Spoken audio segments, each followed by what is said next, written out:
Bir gün Həzrəti Cabir yol ilə gedərkən Rəsulullahı gördü. Rəsulullah acılıqdan, taqətdən düşmüş şəkildə əlində daş parçası ilə kiçik qayanı dağıtmağa çalışırdı. O elə bir vəziyyətdə idi ki, onun arıqlıqdan bütün qabırğalarını saymaq mümkün idi. Və bunu görən Cabir tez evə gəlib yoldaşına dedi ki, mən Rəsulullahı qonaq çağıracağım, ona görə yemək hazırlayın. Özlərində o qədər yeməkləri yox idi, ərzaqları yox idi. Amma qəlbləri imanla dolu bir insanlar idilər.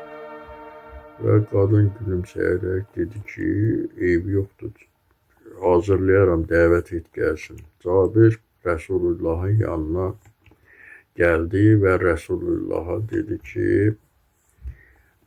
mənim evimə yeməyə dəvətlisən, sizi yeməyə dəvət edirəm.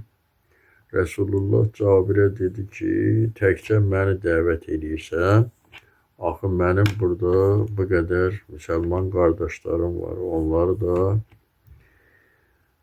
yeməyə dəvət etmək gərəkdir. Və gözləmədən yoldaşlarına müraciətlə dedi ki, ey müsəlman qardaşlarımız, Cabir bizi bu günləri öz evinə yeməyə dəvət edir.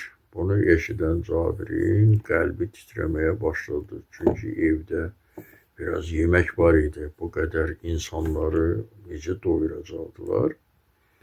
Və tez evə yoldaşının yanına gəldi ki, xanım, evdə nə var ki, hazırlayın, bütün insanlar bizə yeməyə gələcəklər.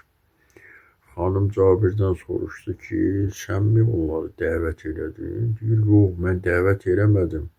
Rəsulullah dəvət etdi.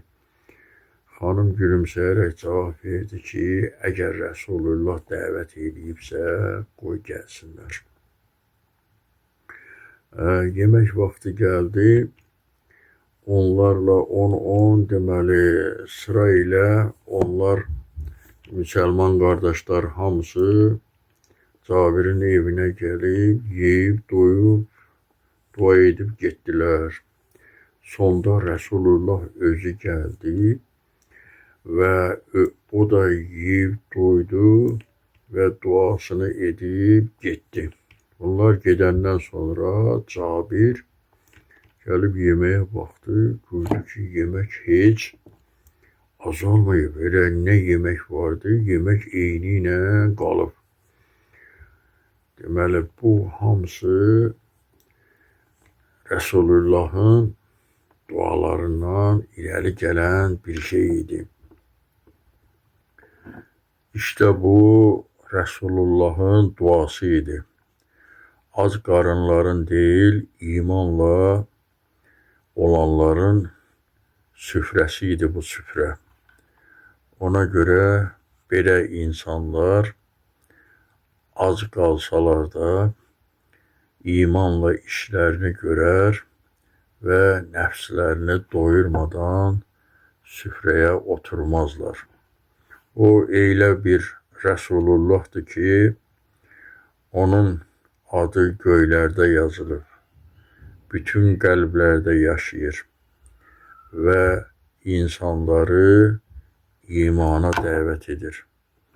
Ey gözəl Allahım, bizi də Rəsulullahın qəlbi kimi qəlb olmağa yönətkinə. Bizim qəlbimizi də Rəsulullahın qəlbi kimi etməyə çalışıram.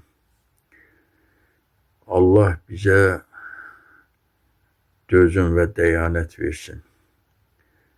İmanımızı kamil etsin. Diqqətinizə görə çox sağ olun.